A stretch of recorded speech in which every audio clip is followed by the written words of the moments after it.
বুঝতেই পারছো আজকে আমি কি রান্না করব। সমস্ত সবজি দিয়ে ভাজা ভাজা সবজি, ভাত রুটি যা দিয়ে খাবে, আর মাছ দিয়ে, ছোট মাছ, একটু জল ইউজ করবো না। বুঝতেই পারছো, দেখতেই পারছো কত রকম সবজি, যত রকম পারো সবজি ব্যবহার করবে। দেখো কত। আর এই শীতকাল বলে কথা, প্রোটিনে ভরপুর সবজিগুলো আমরা ব্যবহার করব। আর সবাই, সত্যি কথা কি বলো তো, সবার খেতে ভালো লাগবে।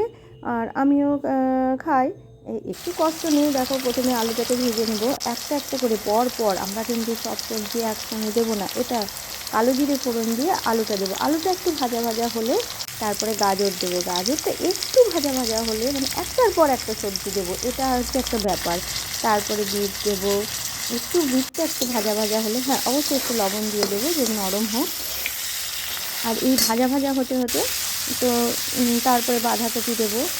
একটার পর একটা, আমি বারবার বলছি একসাথে না, অনেকে একসাথে দিয়ে করে, কিন্তু এটা একটু খেয়ে দেখো, এটার স্বাদটাই আলাদা। আর আমি কোনো মশলা ইউজ করবো না, তোমরা দেখতে থাকো। সত্যি কথা কি, আমি কম মশলায় রান্না করতে ভালোবাসি। আর এরপরে পেঁয়াজ কলি দিলাম। পেঁয়াজ কলিটা ভাজা ভাজা হলে তারপর আমি টমেটো দেবো। টমেটো দেওয়ার পরে নরম হলে তারপরে অন্য কিছু, এরকম করে করে আমি করি আস্তে আস্তে। খুব জোর আঁচে করি না, সিদ্ধ হয়। আর অবশ্যই একটু ঢেকে ঢেকে দেবো, সেদ্ধটা যেন হয়ে যায় আর নরমও হয়ে যায়। খুব সুন্দর খেতে হয়। আমরা ভাত রুটির সঙ্গে খেতে পারি। স্বাদ অনুসারে লবণ দেবে, হলুদ দিলেও হবে, না দিলেও হবে, দেখতে একটা কালারফুলের ব্যাপারটাকে খুব সুন্দর লাগে দেখতে। আর হ্যাঁ, আমি একটু চালের গুঁড়ো ব্যবহার করবো, দিলে ভালো, না দিলেও ভালো। আমি একটু সামান্য শীতকালে চালের গুঁড়ো দিলে একটু, ধরো একটু আঠা আঠা হয়, খুব সুন্দর। আর আমি কিন্তু এক ফোঁটাও জল দেবো না, আস্তে আস্তে করে ভাজা ভাজা করব। এবার ধনে পাতা দিয়ে দেবো।